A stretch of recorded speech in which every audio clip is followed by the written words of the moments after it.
કરીશું ચોમાસાની વરસાદની, કારણ કે જે પ્રમાણે ચોમાસાની શરૂઆત થઈ છે, શરૂઆતથી જ મેઘરાજાની ધમાકેદાર બેટિંગ જોવા મળી છે અને અતિ ભારે વરસાદની આગાહી ઓલરેડી હવામાન વિભાગે કરી હતી અને એને જ લઈને સૌરાષ્ટ્ર હોય, ઉત્તર ગુજરાત હોય કે દક્ષિણ ગુજરાત હોય, એક વરસાદી માહોલ એવું કહી શકાય કે જામ્યો છે સમગ્ર રાજ્યમાં. અને છેલ્લા 24 કલાકમાં કેટલાક વિસ્તારોમાં જે વાદળછાયું વાતાવરણ જોવા મળ્યું ને ખાસ તો સોમવારથી વરસાદ શરૂ થઈ ગયો છે. ગુજરાતના 221 તાલુકામાં ગાજવીજ સાથે વરસાદ તૂટી પડ્યો છે. સારી બાબત છે. લોકો ક્યાંક ગરમીથી ને બફારાથી અકળાયેલા હતા, થોડી રાહત ચોક્કસ થઈ છે, ઠંડક થઈ છે. સૌથી વધુ વરસાદની વાત કરીએ તો સૌરાષ્ટ્રમાં જોવા મળી રહ્યો છે અને ખાસ તો બોટાદ, ભાવનગર ને અમરેલી જિલ્લામાં વધુ વરસાદ નોંધાયો છે. અને આ સાથે સૌરાષ્ટ્રના કેટલાક જિલ્લાઓ છે કે જેમાં હજુ પણ ભારે વરસાદની આગાહી કરવામાં આવી છે. રેડ એલર્ટ જાહેર કરવામાં આવ્યું છે અને ઘણી જગ્યાએ જે નદીઓ છે બે કાંઠે જોવા મળી છે, ડેમ ઓવરફ્લો થયા છે, એની આસપાસ રહેતા લોકોને એલર્ટ કરવામાં આવ્યા છે. અને રાજ્ય સરકાર દ્વારા પણ ભૂપેન્દ્રભાઈ પટેલ મુખ્યમંત્રીએ જે પ્રમાણે એક્સ પર પોસ્ટ મૂકી કે પૂરી સતર્કતા અને અગમચેતી સાથે સજ્જ રહેવાના દિશા નિર્દેશ આપવામાં આવ્યા છે, એ વાત પણ એમણે કરી છે. ઉત્તર ગુજરાતની વાત કરીએ તો ચોક્કસ અંબાલાલ પટેલે આગાહી કરી છે કે હજુ પણ હળવા અને ભારે વરસાદ પડવાની શક્યતાઓ અંબાલાલ પટેલે વ્યક્ત કરી છે. ખાસ તો એમણે કહ્યું છે કે 17, 18, 19 જૂન આ 3 દિવસ રાજ્યના અનેક વિસ્તારોમાં ભારે વરસાદની આગાહી અંબાલાલ પટેલે પણ કરી છે. સાબરકાંઠા, અરવલ્લી, બનાસકાંઠા અને મહેસાણા જિલ્લામાં વરસાદની શરૂઆત તો થઈ ગઈ છે. અને બીજું કે વરસાદ પડવાને લઈને જે સૌરાષ્ટ્ર છે ખાસ કરીને એમાં કેટલાક ગામો સંપર્ક વિહોણા થયા છે, વીજ પુરવઠો ખોરવાયો છે.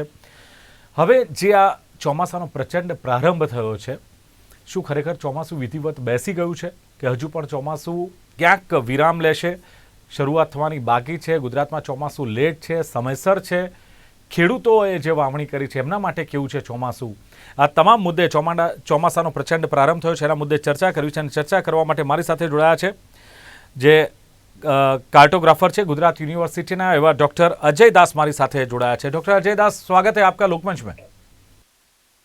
નમસ્કાર સર. સાથે જ સૌરાષ્ટ્રથી અમારા લોકેશન હેડ પળે પળની માહિતી આપશે મિલન ઠાકર છે. મિલનજી, આપનું સ્વાગત. જી. અને મહેસાણાથી ઉત્તર ગુજરાતનો સંપૂર્ણ અહેવાલ આપતા એવા મયુર રાવલ અમારા સંવાદદાતા છે. મયુરભાઈ, આપનું પણ સ્વાગત છે લોકમંચમાં. जी जी डॉक्टर अजय दास, शुरुआत आपसे करते हैं. जिस तरह मैंने बताया कि मानसून की शुरुआत हो गई है, मानसून गुजरात में एंट्री ले ली है, क्या लगता है ये लीगल एंट्री, मतलब शुरुआत हो गई ऐसा समझे कि थोड़ा मतलब बीच में रेस्ट रहेगा या मानसून जल्दी है या थोड़ा लेट है? क्या कहेंगे आप इसके बारे में? एग्जैक्टली अभी जो टाइम हुआ है, जो एंट्री हमारे साउथ वेस्ट मानसून का जो एंट्री होता है वो केरला से स्टार्ट होकर फिर अरवन सी से होकर मुंबई होकर हमारे गुजरात पहुंचते हैं. तो अभी हमारे गुजरात तक पहुंचते पहुंचते लगभग 15-16 जून तो हो ही जाता है. तो अभी हम देख रहे हैं कि ऑलरेडी ये जो अभी रेनफॉल आप लोगों को दिख रहा है, ये एग्जैक्टली मानसून का ही इफेक्ट है. और हम ये कह सकते हैं कि अभी मानसून स्टार्ट हो गया है. फिलहाल जो सिचुएशन बना हुआ है क्लाउड का, वो क्लाउड का कंडीशन ऐसा है कि अभी 2-3 दिन तो बहुत ही हैवी से वेरी हैवी रेनफॉल होगा. और इसके बाद ये 2-3 दिन किस तरह से बारिश होता है, इसके ऊपर डिपेंड करके हमें पता चलेगा कि आगे ये स्थिति और आगे बढ़ेगा या नहीं. फिलहाल मिडिल में तो ब्रेक तो रहेगा. जिस तरह से हमारे एरिया जो है वो एरिड एंड सेमी रीजन में आता है, तो इसके हिसाब से रेनफॉल जो होना चाहिए इतना तो होता नहीं है. बट पिछले साल काफी सारे रेनफॉल हमें देखने के लिए मिला था. इस साल भी हम उम्मीद रखते हैं इससे भी ज्यादा इस साल होने का चांसेस बहुत है. जिस तरह से पिछले 2-3 दिन हमारे जो इतना गर्मी का कंडीशन था वो भी बहुत इफेक्टिव था. तो इसके हिसाब से हमें ऐसा लगता है कि मानसून तो आ ही गया है. अब ये डिपेंड करे 2-3 दिन कैसा बारिश होता है, उसके ऊपर आगे का जो सिचुएशन होगा वो तैयार होगा. बिल्कुल अजय दास, आपने बताया कि आगे का सिचुएशन जो 2-3 दिन बारिश पड़ेगी उसके पर से तय होगा. सवाल यह है कि अभी जो सिचुएशन है वो सिचुएशन कब तक चलने वाला है? क्योंकि एक बात ये भी आ रही है कि गुजरात और राजस्थान में जो बादल तैयार हुए हैं वो कितने, मतलब एक बात ये भी आ रही है कि वो खतरनाक साबित हो सकते हैं आने वाले दिनों में. तो किस प्रकार के ये बादल है और आने वाले दिनों में जो राजस्थान और गुजरात में जो बादल तैयार हुए हैं उसके लिए क्या कहेंगे? क्या सही में ये खतरनाक साबित हो सकते हैं? क्या ज्यादा रेनफॉल देखने को मिल सकता है और कौन से इलाके में ज्यादा इसकी इफेक्ट रहेगी?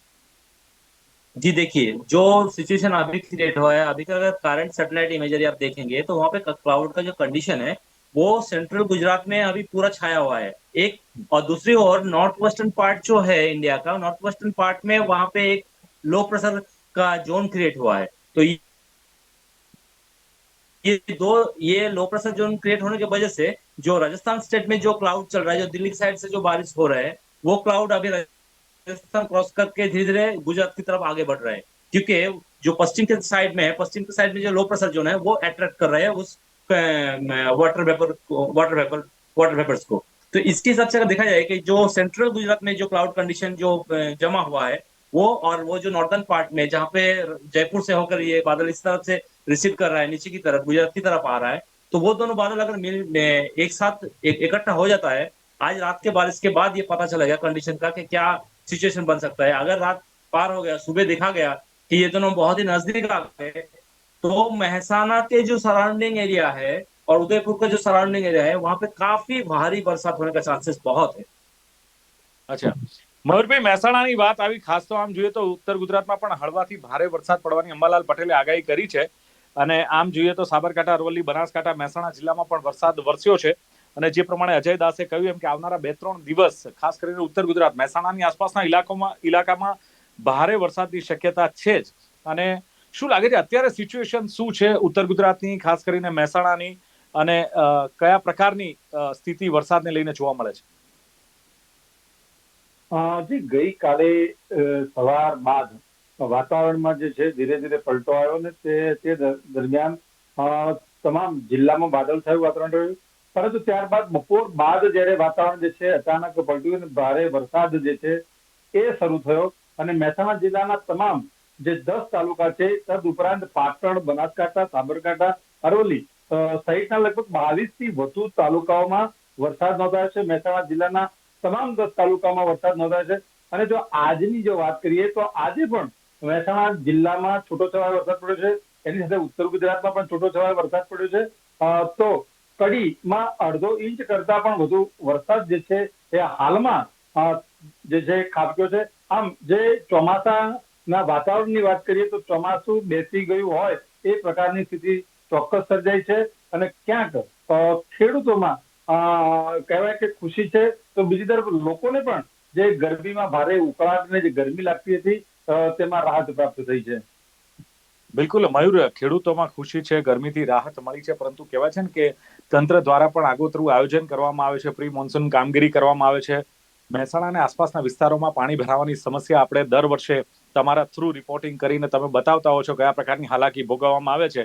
શું લાગે છે આ વખતે જે પ્રમાણે તંત્રની કામગીરી જોઈએ તો હવે તો મહેસાણા અને મહાનગરપાલિકાની પણ વાત કરીએ તો કયા પ્રકારની તૈયારીઓ લાગે છે અને શું લાગે છે કે મહેસાણા વાસીઓને રાહત મળશે આ કામગીરીથી?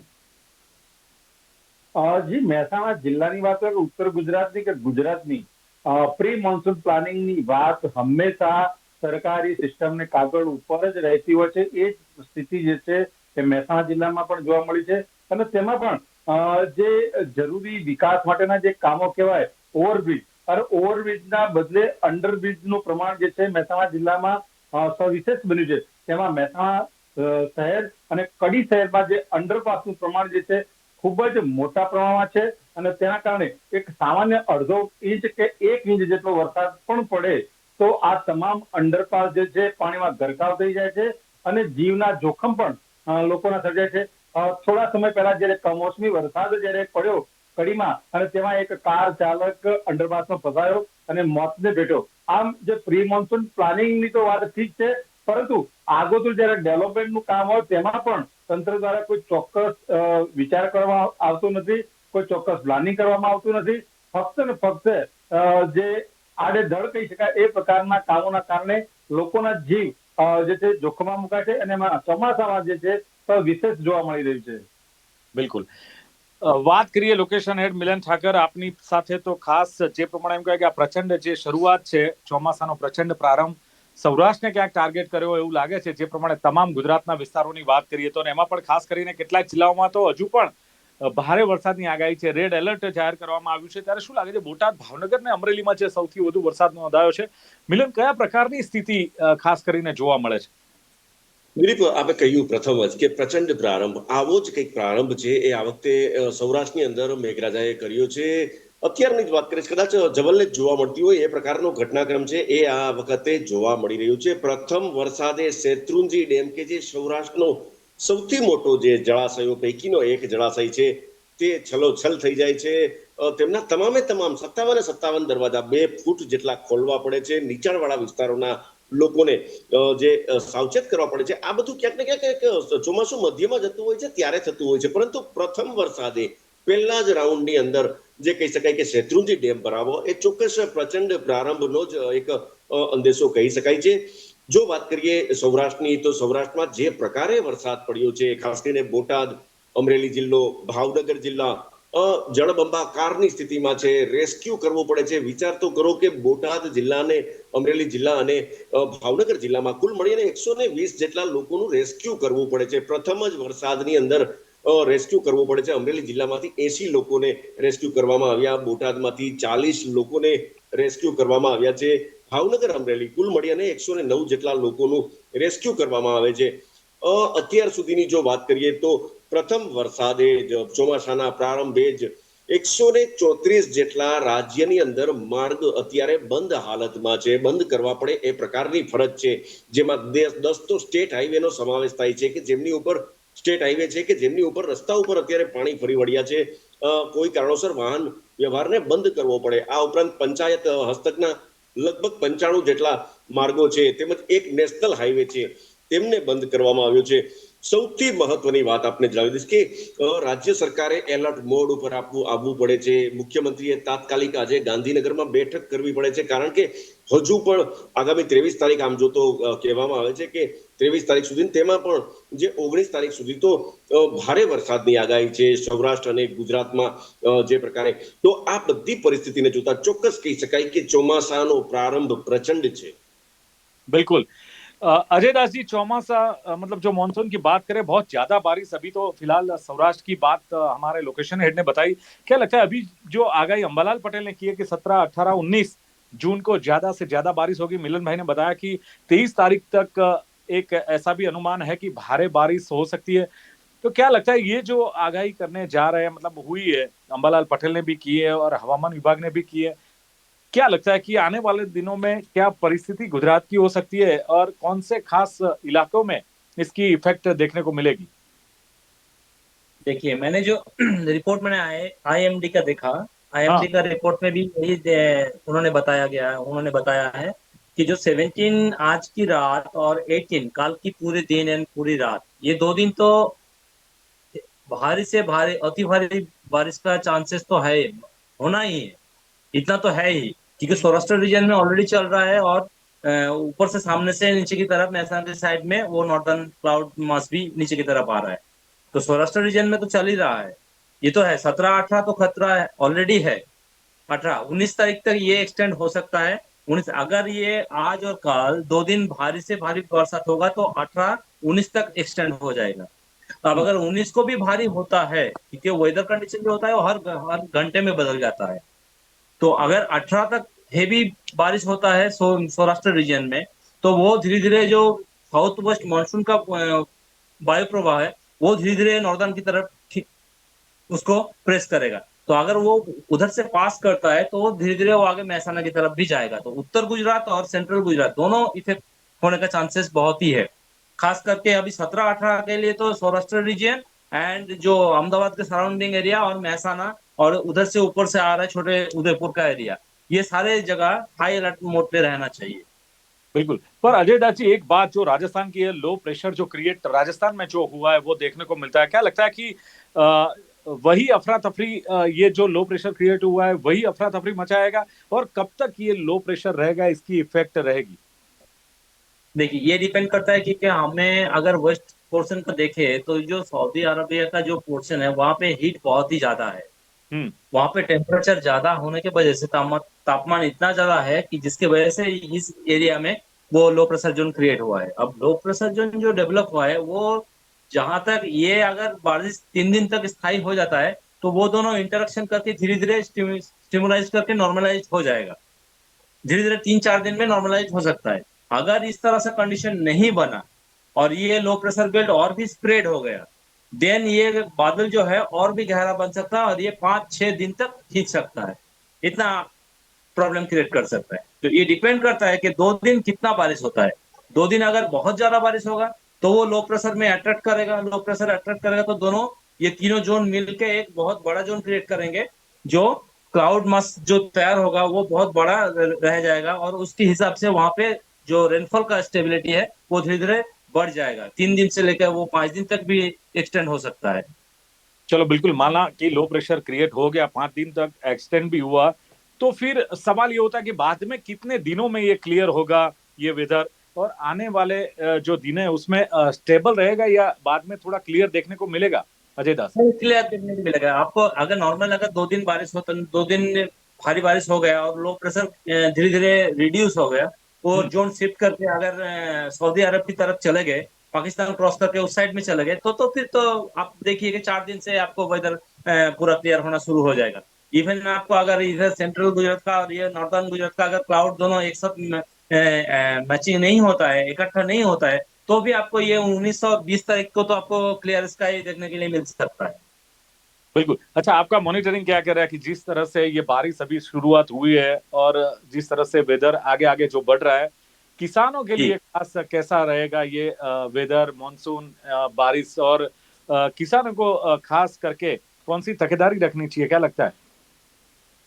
किसान के लिए तो बहुत ध्यान रखना पड़ेगा, क्योंकि अभी ये पहला बारिश है, तो पहला बारिश में वो मिट्टी तैयार करते हैं तो बीज रोने के लिए उनके लिए अच्छा खासा हो जाता है, क्योंकि ये मिट्टी तैयार होने का। पर अगर ज्यादा बारिश होता है तो उनको जो खेडूत लोगों को ये ध्यान रखना पड़ेगा कि उनके जो जमीन है वहाँ पे वो ड्रेनेज सिस्टम सही तरह से वो लोग एक्टिव करके रखे, अच्छी सही जगह पे सही ड्रेनेज का सिस्टम एक्टिव करके रखेंगे, तो फिर वो जो पानी होगा वो ड्रेनेज होके आगे निकल जाएगा। नहीं तो फिर वो क्या, जो मिट्टी है उसके लिए वो हानिकारक बन जाएगा।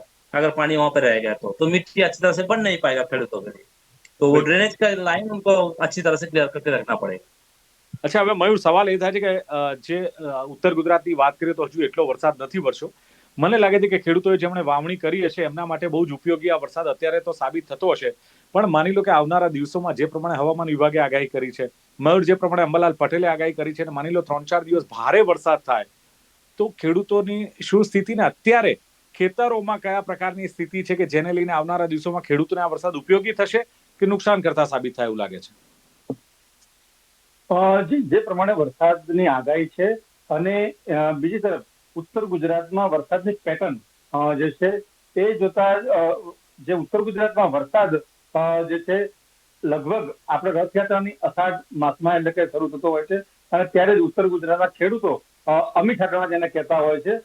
પરંતુ ક્યાંક ને ક્યાંક ઘણા ખેડૂતોએ આ ઉનાળાની સિઝન દરમિયાન જે પ્રમાણે કમોસમી વરસાદનું મોસમ જોયું અને હાલમાં પણ જે ટુકડે ટુકડે વરસાદ આવી રહ્યો છે, ત્યારે સવાલ ખેડૂતોને એ પણ થયો છે કે ખરેખર ચોમાસું શરૂ થઈ ગયું છે કે કેમ, અને તેના કારણે ઘણા ખેડૂતોએ ચોમાસું ખેતીનું વાવેતર પણ કરી દીધું છે અને હાલમાં ઘણા ખેડૂતો કરી પણ રહ્યા છે.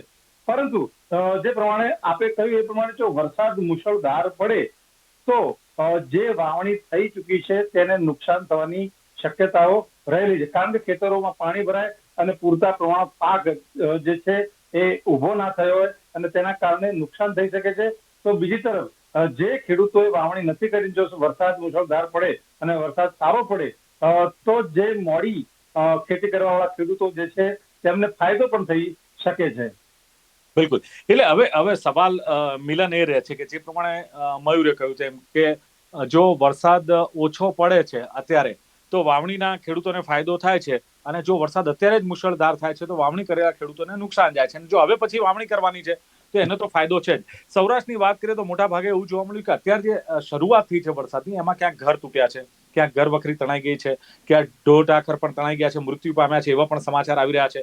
તો પછી સૌરાષ્ટ્રના ખેડૂતોની હાલત અત્યારે શું છે અને આવનારા દિવસોમાં શું લાગે છે? હજુ પણ જો વરસાદ વધુ આવે, કારણ કે સૌરાષ્ટ્ર ટાર્ગેટ છે, મેં કહ્યું તે પ્રમાણે, અને અજય દાસે કહ્યું એમ કે રાજસ્થાનમાં લો પ્રેશર ક્રિએટ થયું છે, એની સીધી અસર સૌરાષ્ટ્ર પર પડવાની છે. શું થઈ શકે છે? દિલીપ, ન માત્ર સૌરાષ્ટ્ર પરંતુ કચ્છનો પણ ઉલ્લેખ કરશું આપણે, કારણ કે અત્યારે મોડી સાંજે કચ્છમાં પણ વરસાદ શરૂ થઈ ચૂક્યો છે અને નખત્રાણા પંથકની અંદર અત્યારે જળબંબાકારની સ્થિતિમાં વરસાદ પડ્યો છે. જો વાત કરીએ ઓલ ઓવર વરસાદની તો ચોક્કસ સૌરાષ્ટ્રની અંદર એક ખાસ કરીને સૌથી વધુ આપણે જણાવ્યું એ મગફળી અને કપાસનું વાવેતર મહત્તમ પ્રમાણમાં અંદર ખેડૂતો કરે છે અને તેમાં પણ જે ઓરવિન એટલે કે આગોતરું જેણે આયોજન કરેલું છે તેવા જે ખેડૂતો માટે ચોક્કસ અત્યારે જે વરસાદ પડ્યો છે ભારે માત્રાની અંદર વરસાદ પડ્યો છે તો આવા સંજોગોની અંદર એમને નુકસાન થઈ શકે છે. જે લોકોએ વાવણી નથી કરી તેમના માટે ચોક્કસ આ વરસાદ સારો છે, પરંતુ મધ્યમ અત્યારે જે રીતના હવામાન વિભાગની આગાહી છે કે હજુ અતિ ભારે વરસાદ પડી શકે છે સૌરાષ્ટ્રમાં. ખાસ કરીને જો વાત કરીએ જુનાગઢ તથા અન્ય જે અમરેલી સહિતના જે જિલ્લાઓમાં તો રેડ એલર્ટની જે જાહેરાત કરવામાં આવી છે. આ પ્રકારનો જો વરસાદ પડે છે તો ચોક્કસ આ વરસાદ છે એ ચોક્કસ નુકસાન કરી શકે છે. અત્યારે જાનમાલના નુકસાનની વાત આપણે કરીશ તો પ્રથમ જો વરસાદની અંદર બોટાદ જિલ્લાના લાઠીદળ પંથકની અંદર એકી સાથે એક ઇકો કાર તણાવવાના કારણે 2 લોકોના મૃત્યુ થયા છે, 5 લોકો હજુ પણ લાપતા છે. તેવી જ રીતની વાત કરીએ અન્ય જે જિલ્લાઓની તો મહુવામાં પણ એક વૃદ્ધ તણાયા હોવાના પણ વિડીયો સામે આવ્યો છે. મતલબ જાનમાલનું ક્યાંક ને ક્યાંક ચોક્કસ નુકસાન થાય છે. અનેક ગામો પણ સંપર્ક વિહોણા છે. ખેતી માટેની ખાસ કરીને જો વાત કરીએ આપણે તો અત્યારના તબક્કે ખેતી માટે ચોક્કસ અમુક જિલ્લાઓની અંદર વધતા ઓછા પ્રમાણમાં ફાયદો થાય છે, અમુક જિલ્લાઓના અંદર વધતા ઓછા પ્રમાણમાં નુકસાન પણ થઈ શકે છે. પરંતુ આ બધાની વચ્ચે જળાશયો છે અત્યારે સંપૂર્ણપણે પ્રથમ ઝાટકે ભરાઈ રહ્યા છે. ચોક્કસ જો વધુ વરસાદ પડે છે તો આ જળાશયોમાંથી જે પાણી છોડવામાં આવે છે તેમના કારણે નીચાણવાળા વિસ્તારોમાં મોટી તકલીફ થઈ શકે તેમ છે. એક સમાચાર આપના થ્રુ અમને મળ્યા છે, જે ભાવનગરના મગલાણા ગામે ખુદ પીઆઈએ દોરડું લઈને પાણીમાં કૂદ્યા છે, લોકોનું રેસ્ક્યુ કરી છે અને જીવ બચાવ્યો છે. આ પણ એક સરાહનીય બાબત કહી શકાય. ચોક્કસ તંત્ર ખૂબ જ સરાહનીય કામગીરી કરે છે. મેં આપને જણાવ્યું તેમ ભાવનગર જ નહીં પરંતુ અત્યારે સમગ્ર સૌરાષ્ટ્રની અંદર આમ જુઓ તો તંત્ર એલર્ટ મોડ ઉપર છે. એનડીઆરએફની ટીમ રાજ્ય સરકાર પણ એલર્ટ મોડ ઉપર છે. એનડીઆરએફની 2 ટુકડીઓ, એક ટુકડી જે સૌરાષ્ટ્રની જે ટુકડીઓ છે તે પૈકીની એક ટુકડીને ભાવનગર મોકલી દેવામાં આવી છે, એક ટુકડીને બોટાદ મોકલી દેવામાં આવી છે, એક ટુકડી કચ્છની અંદર સ્ટેન્ડ બાય રાખવામાં આવી છે. મતલબ ક્યાંક ને ક્યાંક તંત્ર એલર્ટ મોડ પર છે. ગમે ત્યારે ગમે તે પરિસ્થિતિ થઈ શકે તો તેવા સંજોગોની અંદર લોકોની જાનમાલનું નુકસાન ઓછું થાય તે પ્રકારની કાર્યવાહી છે તંત્ર તો કરે છે, પરંતુ જ્યારે આગ ફાટે તો ક્યાં ક્યાં થીગડા મારવા જશો આ પ્રકારની પરિસ્થિતિ કદાચ સંભાવનાઓ છે જે પ્રકારની કે વરસાદ ભારે પડે છે તો આ સિચ્યુએશન આવી શકે છે. ઓકે એટલે દર્શક મિત્રો, જે પ્રમાણે ડોક્ટર અજય દાસે કહ્યું કે મોન્સૂન એટલે કે કેરળથી મહારાષ્ટ્ર થઈને મુંબઈ થઈને ખાસ તો ગુજરાતમાં આવતું હોય છે, એટલે એમનું કેવું છે કે રેનફોલ જે છે મોન્સૂન છે એની ચોક્કસ છે, શરૂઆત થઈ ગઈ છે અને 2-3 દિવસ હજુ પડશે. પણ ડોક્ટર અજય દાસે કહ્યું એમ કે 2-3 દિવસ વરસાદ પડ્યા પછી નક્કી થશે કે આ મોન્સૂન આગળ કેટલું કન્ટિન્યુ રહે છે. લો પ્રેશર એમણે કહ્યું કે ક્રિએટ થયું છે, દિલ્હી રાજસ્થાનથી આગળ વધી રહ્યું છે. 17 અને 18 રાત્રિ સુધી ભારે વરસાદની શક્યતા ડોક્ટર અજય દાસે કહ્યું છે. સૌરાષ્ટ્ર ખાસ એક વાત કરીને મહેસાણામાં આ બંને રિઝન છે ત્યાં શક્યતાઓ વધારે દેખાઈ રહી છે. જે પ્રમાણે મયુર રાવલ અમારા સંવાદદાતાએ કહ્યું તેમ કે સોમવારથી જે વાતાવરણમાં પલટો આવ્યો મહેસાણા અને આસપાસના વિસ્તારોમાં, અને મહેસાણામાં 10 તારીખને 22થી વધુ આ તારીખે જે વરસાદ આમ તો ખાસ નોંધાયો હતો. મંગળવારે એમણે કહ્યું કે છૂટો છવાયો વરસાદની શરૂઆત થઈ છે અને કડીમાં પણ ચોમાસું ક્યાંક નજરે પડ્યું, દેખાયું, ત્યાં પણ વરસાદ પડ્યો છે. ખેડૂતોમાં એમનું કહેવું કે ખુશી એટલા માટે છે કે વાવણી જેણે કરી હોય એને આ ઓછા વરસાદનો ફાયદો છે, પણ આવનારા દિવસોમાં જો વરસાદ વધુ પડે તો મયુરનું કહેવું છે કે નુકસાન થઈ શકે છે. પ્રી મોન્સૂનની વાત એમણે કરી કે કાગળ પર દેખાય છે. અંડરપાસ જો આટલા જ પાણીમાં ગરકાવ થઈ જતો હોય તો એ સવાલો ઉઠવાના છે. આ વાત એમણે કરીને મિલન ઠાકરે લોકેશન હેડે જે પ્રમાણે સૌરાષ્ટ્રની વાત કરી, પ્રચંડ પ્રારંભ સૌરાષ્ટ્રમાં મિલનનું કહેવું છે કે થયો છે. પ્રથમ વરસાદે જે શેત્રુંજી ડેમ છે છલોછલ ભરાઈ ગયો છે, અને બીજું કે 2 ફૂટ દરવાજા ખોલવા પડે. આ બધું ચોમાસાના મધ્યમાં આવે ત્યારે થતું હોય છે, જે શરૂઆતથી મિલનનું કહેવું કે જોવા મળ્યું છે. અને સાથે જ બોટાદ, અમરેલી, ભાવનગર જળબંબાકાર છે. 120 જેટલાનું રેસ્ક્યુ કર્યું છે પ્રથમ વરસાદમાં જ. 134 રસ્તા બંધ છે, એમાં 10 તો મિલનનું કહેવું છે કે 10 સ્ટેટ હાઈવે છે. પણ તાત્કાલિક બેઠક મુખ્યમંત્રીએ બોલાવી છે. કચ્છ નખત્રાણામાં પણ એમણે કહ્યું કે વરસાદની શરૂઆત થઈ ગઈ છે. મગફળી અને કપાસનું વાવેતર વધુ છે એટલે એમને નુકસાન થવાની શક્યતા છે ખેડૂતોને, અને વાવણી બાકી હશે એમને કદાચ નુકસાન ઓછું થશે, પણ ઓલરેડી તંત્ર એલર્ટ મોડ પર છે. તો આ હતી ખાસ વાત ચોમાસાના પ્રચંડ પ્રારંભની. કયા કયા વિસ્તારોમાં વરસાદ છે, શું પરિસ્થિતિ છે, અને આ ચર્ચામાં ભાગ લેવા બદલ ડૉક્ટર અજય દાસ, મિલન ઠાકર અને મયુર રાવલ ત્રણે ઉપસ્થિત રહ્યા. ખૂબ ખૂબ આભાર. Thank you very much. Thank you. તો દર્શક મિત્રો, લોકમંચ કાર્યક્રમમાં હતી ચોમાસાની શરૂઆત એટલે કે ચોમાસાનો પ્રચંડ પ્રારંભની વાત. ફરી મળીશું એક નવી ચર્ચા સાથે. જોતા રહો ગુજરાત ન્યૂઝ. નમસ્કાર.